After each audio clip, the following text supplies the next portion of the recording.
نبی رحمت علیہ السلام نے صحابہ کرام علیہم رضوان کے سامنے گزشتہ امتوں کے احوال ذکر فرمائے کہ 1,000 سال ان کی عمریں ہوتی تھی، 1500 سال تک وہ زندہ رہتے تھے۔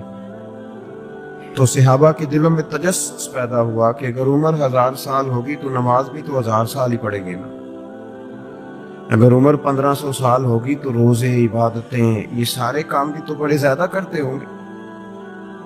تو یہ شوق جب پیدا ہوا، اللہ کریم نے فرمایا کہ محبوب میں ایک رات دیتا ہوں، لیلۃ القدر خیر من الف شہر، جو رات ایک ہوگی پر 1000 مہینے سے بہتر ہوگی، 1000 مہینے سے۔ یہ رات اگر کسی کو میسر آ جاتی ہے اور پھر وہ صدق دل کے ساتھ، یعنی توجہ کے ساتھ، انہماک کے ساتھ، احتساب کی نیت سے، گناہوں کی معافی کی نیت سے اگر وہ اس رات کا قیام کرتا ہے، عبادت کرتا ہے، ذکر کرتا ہے، دعا کرتا ہے، تو محبوب کریم علیہ السلام نے وعدہ فرمایا ہے کہ اللہ اس کے پچھلے سارے گناہوں کو معاف فرما دے گا۔ دین، شریعت، قرآن، اسلام یہ بحث کرنے نہیں آیا دنیا میں۔ علماء جو بحث کرتے ہیں وہ توضیحات کے لیے، تشریحات کے لیے، تفاسیر کے لیے، وہ ان کا مقام ہے، لیکن ہم جو عوام بحث کرتے ہیں تو سمجھ لیں کہ دین بحث کرنے کے لیے نہیں آیا، دین تو عمل کرنے کے لیے آیا، اس پر عمل کیا جائے گا، عمل کی کوشش کی جائے گی۔ اور قرآن مجید نے کہا من عمل صالحا من ذکر او انثی، جو کوئی بھی اچھے عمل کرے چاہے وہ مرد ہو یا عورت ہو، وہو مؤمن، شرط یہ ہے کہ وہ مومن ہو، فَلَنُحْيِيَنَّهُ حَيَاتًا طَيِّبَةً، فرمایا ضرور ہم اسے پاکیزہ زندگی عطا فرما دیں گے۔ جو عمل والے لوگ ہوتے ہیں انہیں اللہ کون سی زندگی دیتا ہے؟ حیات طیبہ، پاکیزہ زندگی۔ اللہ پاک، صاف ستھری، غلاظتوں سے پاک زندگی دیتا ہے جو بندہ عمل کرتا ہے۔ توبہ کا مطلب یہ ہوتا ہے کہ میں پچھلے گناہ پہ شرمندہ ہوں اور آئندہ نہ کرنے کا پکا وعدہ کرتا ہوں۔ انسان ہے، وعدے کے باوجود بھی کہیں غلطی کر لیتا ہے تو اللہ معاف کرنے والا ہے، لیکن وہ ساری رات روتا رہا، ہر مسجد سے چیخنے کی آواز آئی، اس نے ساری رات مسجد میں رو کے گزاری، لیکن جھوٹ چھوڑنے کا اس کا ارادہ ہی کوئی نہیں۔ وہ تو کہہ رہا ہے 3 دن کا رمضان رہ گیا ہے، پھر میں نے دیکھ نہیں لینا تمہیں۔ فساد چھوڑنے کا اس کا پروگرام ہی کوئی نہیں۔ وہ تو میاں طے شدہ بات ہے کہ سویرے وہ دکان پہ جائے گا اور صبح جو بیسن بیچے گا نا سموسے اور پکوڑے کے لیے، اس میں بھی ملاوٹ کرنے کا ارادہ رکھتا ہے۔ تو یہ ساری رات توبہ توبہ کہنے کا کیا مطلب ہوا؟ کھل کے ساری رات اس نے توبہ توبہ کی۔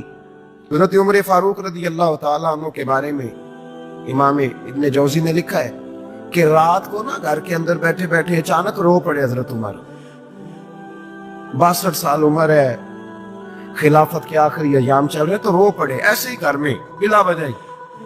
آپ کی اہلیہ نے، زوجہ نے بیٹے کو اٹھایا، فرمایا پتہ کرو تمہارے باپ کو کیا مسئلہ ہے، کہیں کوئی تکلیف تو نہیں، درد تو نہیں، صاحبزادے آئے، ابا جی کیا بات ہے؟ فرمایا اماں کو بلاؤ۔ سب لوگ جمع ہو گئے تو جناب عمر فاروق رضی اللہ تعالیٰ عنہ فرمانے لگے کہ بیٹھو میرے ارد گرد۔ سب بیٹھ گئے تو فرمانے لگے آج جب میں مسجد سے نکلا تھا تو میرے نبی پاک کے سچے صحابہ، سچے رسول کے سچے صحابہ، حضور کے سچے غلام یہ کہہ رہے تھے کہ عمر بڑا ہی اچھا ہے، عدل والا ہے، انصاف والا ہے۔ تو ابا جی اس میں رونے والی کیا بات ہے؟ تو فرمانے لگے ڈر یہ لگتا ہے کہ باہر تو میں اچھا تھا، کہیں گھر میں تو نہیں کوتاہیاں کرتا رہا۔ میری بات پہ توجہ کرنا، کہیں گھر میں آپ باتیں سن لیں تو شاید جتنی میں کرتا ہوں دوسرا کار ہی کوئی نہ سکے، لیکن جب عمل کے راستے پہ ہم نکلتے ہیں تو وہ مسدود ہے، وہ بند ہے۔ عمل کس نے کرنا ہے؟ آپ کوئی آیت پڑھیں تو یہاں غلطی نکالنے والے 20 لوگ مل جائیں گے، 20 لوگ، لیکن اس آیت پہ عمل کرنے والے کتنے ملیں گے؟ تو حضرت عمر فاروق رو رہے تھے، کہنے لگے کہیں تمہارے حقوق تو نہیں پامال کرتا رہا؟ تو آپ کی اہلیہ نے جب سنا تو وہ کہنے لگے عمر مجھے تو بڑا پرانا شکوہ ہے، آپ کا جاہ و جلال اتنا تھا میں بات نہیں کر سکی۔ عمر تم نے سارا دن مسجد میں گزار دیا اور ساری رات نقاب اوڑھ کے مدینے کی گلیوں میں گزار دی، میں تو زندگی کی کوئی خوشی دیکھ ہی نہیں سکی۔ چاہ تو میرے اندر بھی تھے نا کہ میرا شوہر کچھ گھڑیاں بیٹھتا، کہیں مجھے لے کے جاتا، تو میں تو کچھ نہیں دیکھا، مجھے بڑا شکوہ ہے۔ تو حضرت عمر کہنے لگے چل اللہ کی رضا کے لیے معاف کر دے۔ بھئی معافی بیوی سے نہیں مانگی جا رہی، معافی اپنی غلطی کی مانگی جا رہی، یہ سمجھ لے۔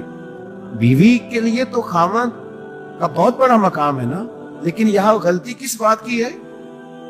اپنی کمزوری پر غلطی کا اعتراف کر کے معذرت کا سوال کیا جا رہا ہے۔ تو حضرت عمر کہنے لگے معاف کر دے، تو اہلیہ کہنے لگی میں نہیں معاف کرتی، میری شرط پوری کرے۔ فرمایا وہ کیا؟ فرمانے لگی قیامت میں جب اللہ آپ کے لیے جنت کا حکم دے گا تو آپ میری سفارش کریں گے اللہ کی بارگاہ میں؟ سفارش کریں گے یا اللہ مجھے کپڑے دھو کے دیتی تھی، میری عزت کی حفاظت کرتی تھی، میرے بستر کو پاک رکھتی تھی، کہیں گے؟ تو حضرت عمر فرمانے لگے تیرے ساتھ وعدہ رہا، رب نے اگر عمر کو اپنے فضل، اپنے کرم اور اپنے محبوب کے صدقے جنت دی تو عمر تیرے بغیر جنت میں نہیں جائے گا۔ عمل کا رستہ، عمل کا رستہ دیکھیں نا، 2 دفعہ استاد بات کرتا ہے، 2 دفعہ،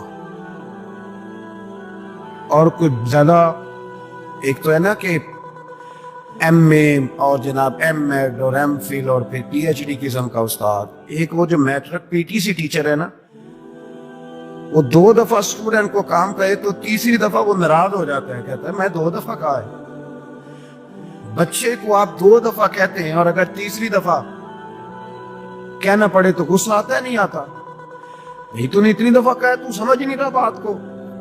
اور اگر اللہ کریم قرآن مجید میں سینکڑوں دفعہ کہے نماز پڑھو، سینکڑوں دفعہ، اور یہ بہانے کر رہا ہے، یہ بھی پروگرام بنا رہا ہے، پھر کہتا ہے میں بے چین رہتا ہوں، میں بے قرار رہتا ہوں۔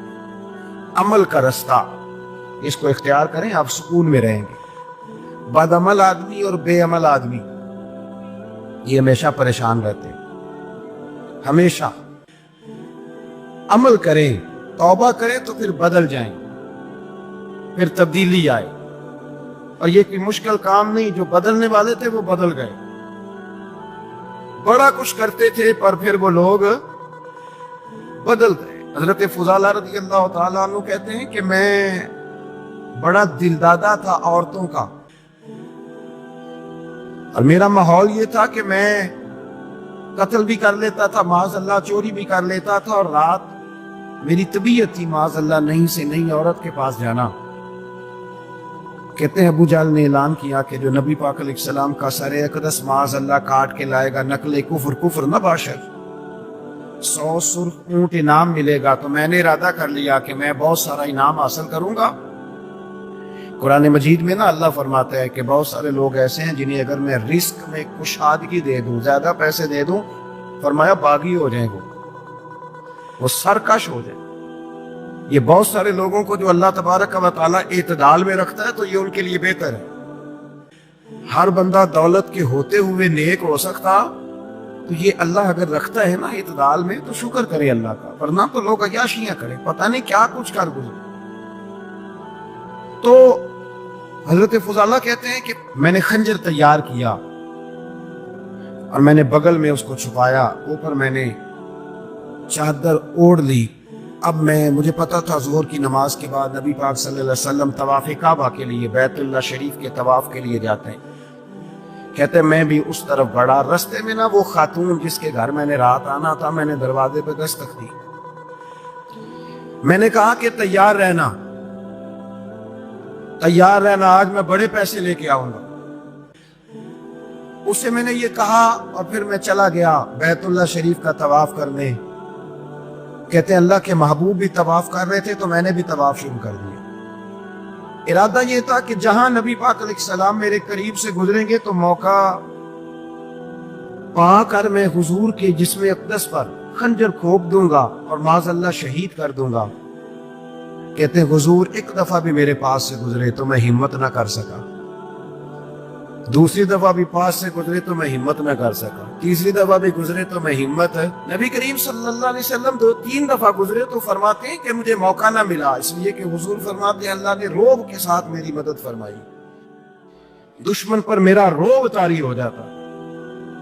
فرماتے ہیں جب چکر پورے ہو گئے تو محبوب کریم نہ چھٹے چکر پہ فرمانے لگے فضالہ چکر ایک رہ گیا ہے، بے خبر ہو جو غلاموں سے واقع کیا ہے، ایک پھیرا رہ گیا ہے۔ کہتے طواف مکمل ہو گیا تو محبوب میرے قریب آئے، فرمایا وہ کام کرتے کیوں نہیں جس کے لیے آئے تھے؟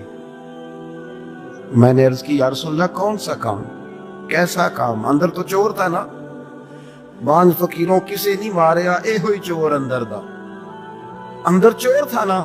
کہتے حضور نے مجھے کندھے سے پکڑ کے ہلایا، فرمایا کرتے کیوں نہیں؟ جب حضور نے ہلایا تو وہ خنجر بھی پیروں میں گرا اور میں بھی رسول اللہ کے پیروں میں گر گیا۔ میں نے کہا حضور مجھے کلمہ پڑھا دیں۔ کہتے ہیں حضور نے پہلے میرے دل پہ دست مبارک پھیرا، پھر میرے نبی نے مجھے کلمہ پڑھا دیا۔ اب نہ مرید ہونے والا کہتا ہے کہ جی آہستہ آہستہ میں ٹھیک ہو جاؤں گا۔ اب وہ آہستہ آہستہ کا کیا ترجمہ ہے یہ بالکل سمجھ نہیں آتی۔ بھئی کسی بندے سے 5 لاکھ روپیہ لینا ہے تو اس سے وہ کہتا ہے جی میں آہستہ آہستہ دوں گا، 500 روپیہ دے دیا کروں گا روز کا، تو کہتے ہیں میری رقم خراب ہوتی ہے، پورے دو۔ اور نیکی کی بات جب آتی ہے تو کہتے ہیں حضرت صاحب دین اتنا سخت نہیں ہے، میں آہستہ آہستہ ٹھیک ہو جاؤں گا۔ اب میں مغربی شاپ پڑھنی شروع کر دی ہے میں نے، اب میں تسبیح لے لی ہے، کل میں نے بھی آہستہ آہستہ میں ٹھیک ہو جاؤں۔ یعنی رقم لینی ہو تو وہ آہستہ آہستہ قبول نہیں ہے، لیکن اور مکان کی رجسٹری اگر کرانی ہو تو مالک مکان کہے کہ آہستہ آہستہ کرا لو، کہتے پیسے پورے دیے، سویرے چل اور بیان دے۔ یہ کیا بات ہے؟ یہاں یہ جو ہمارا ماحول تھا نا کر لیں گے ہو جائے گا، یقین کریں لوگ قبروں میں چلے گئے ہیں پر مسجدوں میں نہیں آئے، ہر کام سے لوگ ریٹائر ہوئے پر گناہوں سے ریٹائر نہیں ہوئے، آخر تک تباہی اتر گئی لیکن لوگ بدلنے کو تیار نہ ہوئے۔ حضرت فضالہ کہتے ہیں ابھی میں نے کلمہ پڑھا، ابھی میں واپس آیا، رستے میں وہ بی بی کھڑی تھی، کہتے میں وہ شخص تھا کہ عورتیں مرتی تھی میرے اوپر اور کسی کی جرت تھی کہ وہ آئیں بائیں شائیں کرے، لیکن فرماتے ہیں میں بی بی کے پاس سے گزر گیا، پہلے تو اس کا خیال تھا رکے گا، لیکن جب میں رکا نہ تو دروازے پہ آئی، اور جب میں گزر گیا تو اس نے آواز دی، لیکن میں نے سنی انسنی کر دی، جب آگے بڑھا تو میرے پیچھے دوڑی۔ فرماتے ہیں مجھے پکڑ کے کہنے لگی فضالہ تجھے کیا ہوا، تو وہی نہیں جو یہاں سے گیا تھا؟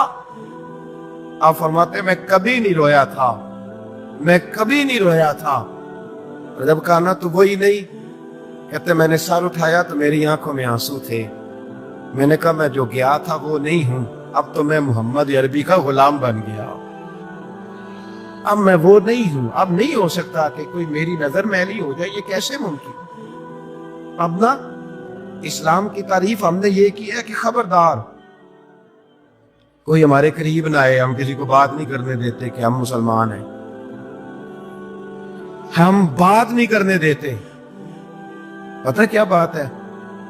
ایک میری یہ تقریر ہوتی ہے منبر پہ، اور ایک میرا عمل ہوتا ہے جب میں سفر کرتا ہوں، جب میں گاڑی میں بیٹھتا ہوں، جب میں دوستوں سے ملتا ہوں، جب ان دونوں باتوں میں تضاد آتا ہے نا، تضاد، تو لوگ تقریر کو جذبات نہیں کہتے، ایک فن بن جاتی ہے تقریر۔ آپ کو پتہ ہے نا وائزین نعت خواں کہتے ہیں میں نے محفل لوٹ لی، لوگ شمار کرتے ہیں کتنے لوگوں نے سبحان اللہ کہی، لوگ شمار کرتے ہیں کہ آج 5 بندے روئے بھی تھے جب میں تقریر کر رہا تھا۔ تو یہ فن ہے، یہ جذبات کا اظہار۔ سمجھ لے بات کو کہ عمل جب آپ نہیں نہ کرتے عمل، تو آپ خود بڑے بے چین رہتے ہیں کہ یار یہ میں کیا کر رہا ہوں، یہ کون سا گورکھ دھندا ہے کہ میرا عمل صفر ہوتا جا رہا ہے۔ ہمارے ایک استاد تھے تو وہ فرمایا کرتے تھے کہ اگر پڑھے لکھے آدمی کو تم بے عمل دیکھو تو اس سے دور ہٹ جایا کرو ورنہ تمہیں بھی بے عمل کر دے گا۔ میں نے ان سے عرض کی، میں نے کہا حضور یہ کیا ہے؟ تو فرمانے لگے اپنے حضرت صاحب سے پوچھنا، وضاحت کریں گے۔ میں نے حضرت صاحب سے کہا جی عجیب بات کر دی ہے، علم والے بندے کے پاس بیٹھ کے تو علم آتا ہے۔ تو وہ فرما رہے تھے کہ علم والے بندے کے پاس اگر وہ بے عمل ہو تو بالکل نہ بیٹھنا۔ تو حضرت صاحب فرمانے لگا انہوں نے صحیح کہا ہے۔ اب بات بہت بڑی ہے، پتہ نہیں آپ کی سمجھ میں آتی ہے نہیں آتی، بہرحال کر دیتا ہوں۔ پڑھا لکھا بندہ اگر بے عمل ہو تو اس کے پاس ہے؟ تو میں نے کہا حضور کیوں؟ فرمانے لگے اس لیے کہ وہ اپنی بے عملی پر بھی دلائل دے گا، وہ بے عملی پر بھی دلیلیں قائم کرے گا کہ یہ وجہ ہے تو اس لیے میں ایسے کر رہا ہوں۔ تو چونکہ وہ بے عمل ہے اور ہے پڑھا لکھا، نبی کریم صلی اللہ علیہ وسلم کے غلام نہ پل بھر میں بدل جاتے تھے۔ اور اللہ تعالیٰ بھی نا بڑے موقع دیتا ہے ہمیں، بڑے موقع۔ حضور نے فرمایا جس نے ایمان اور احتساب کی نیت سے روزے رکھے وہ نئی زندگی کا آغاز کرے، اس لیے کہ اللہ نے اس کے پچھلے سارے گناہ معاف فرما دیے۔ میرے نبی کریم علیہ السلام نے فرمایا جو شخص بیمار ہو گیا، مریض ہو گیا، اور نسائی شریف میں فرمایا کہ 3 دن تک بستر پہ رہا اور اس نے شکوہ نہ کیا اللہ کا، اور جب وہ شفا یاب ہو کے بستر سے اٹھا ہے نا، تب اللہ نے اس کے پچھلے سارے گناہ معاف فرما دیے۔ اور فرمایا جو حج کرنے گیا، حج کر کے واپس آیا، اللہ کے حبیب فرماتے یوں سمجھے کہ میں آج ہی ماں کے پیٹ سے پیدا ہوا۔ بڑے موقع اللہ نے دیے، بڑے موقع، بڑے سارے موقع عطا فرمائے کہ میں تیرے پچھلے گناہ معاف کر دوں گا، تو بھی تو نئی زندگی کا آغاز کرنا، تو بھی تو شروع کرنا نئے سرے سے، تو بھی تو بدل کے آنا، تو بھی تو اپنے اندر تبدیلی پیدا کرنا۔ سالوں بیت گئے، ہمیں سالوں بیت گئے، تقریر کرتے، تقریر سنتے، قرآن سنتے، پورا پورا قرآن سنتے، ترجمہ اور تفسیر لوگوں نے پڑھ پڑھ کے بڑا بڑا جگہوں پہ لوگ دلائل دیتے، بات کرتے۔ کب وہ وقت آئے گا جب ہم عمل کریں گے؟ تھوڑا تھوڑا مجھے سفر کرنا پڑتا ہے، دنیا میں گھومتا رہتا ہوں، تو کچھ چیزیں ایسی ہوتی ہیں جو کبھی کبھی انوکھی ہو جاتی ہیں۔ میں ایک جگہ پہ تھا تو وہاں 4 5 6 عمرے کے ٹکٹ تھے محفل میں۔ تو ہمارے آپ کو پتہ ہے نا، وہ تو دلیلوں والے لوگ ہیں، ان بیچاروں کو بھی کوئی دلیل نہیں ملتی۔ تو ایک صاحب مجھے کہنے لگا جی عمرے کا ٹکٹ دینا جائز ہے قرآن اندازی کر کے؟ میں نے کہا یار چلو جائز ہی رہنے دو، تیری مہربانی کہ اب اس پہ بھی اعتراض آ گیا ہے۔ میں نے کہا 100% جائز ہے، کوئی اس میں کوئی ایسی بات نہیں ہے، لیکن اندازی تو شروع ہو گئی جو حدیث میں نہیں آئی، عمرے کے ٹکٹ والی ہے جائز۔ اور نبی پاک نے جس قرآن اندازی کا کہا تھا وہ کب ہوگی؟ حضور نے فرمایا تمہیں پہلی صف کے ثواب کا پتہ چل جائے تم قرآن اندازی کرو۔ وہ کس دن کرنی ہے؟ کس مسجد میں ہوتی ہے؟ حضرت عبداللہ ابن مسعود فرماتے ہیں تمہیں پتہ چلے اذان کا ثواب کتنا، تم قرآن اندازی کرو۔ کب کرنی ہے؟ کون پڑھے گا اذان؟ کون یہ آگے بڑھ کے کام کرے گا؟ بھئی جو قرآن اندازی حدیث میں ہے وہ کب ہوگی؟ یہ تو قرآن اندازی شروع ہو گئی اور ہو رہی ہے، اب تو لوگ جہیز دینے لگے ہیں قرآن اندازی کر کے۔ یہ ماحول بن گیا، دین عمل کرنے کے لیے آیا۔ جو حکم میرے نبی پاک کے غلاموں کو ملا انہوں نے عمل کر کے دکھایا، انہوں نے عمل کر کے دکھایا، وہ عمل کے میدان کے لوگ تھے۔ حضرت ابوبکر صدیق سے زیادہ روایات مروی نہیں ہیں، اگر ڈھونڈنے نکلو گے تو زیادہ قول نہیں ملیں گے ان کی۔ حضرت عمر فاروق کی زیادہ اقوال، زیادہ ارشادات آپ کو نہیں ملیں گے۔ حضرت سیدنا عثمان غنی کی زیادہ باتیں آپ کو نہیں ملیں گی، ان کا عمل ملے گا، ان کا کردار ملے گا، ان کا لب و لہجہ ملے گا، زندگی گزارنے میں کیا طریقہ اختیار کیا وہ آپ کو ملے گا۔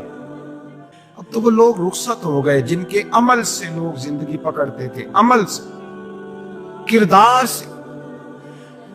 تو عمل کا راستہ کب اختیار کریں گے؟ آگے کب بڑھیں گے؟ میرے رسول کریم صلی اللہ تعالی علیہ وسلم کے غلام عمل کرتے تھے، اور جب عمل کرتے تھے پھر اس کا ریزلٹ آتا تھا۔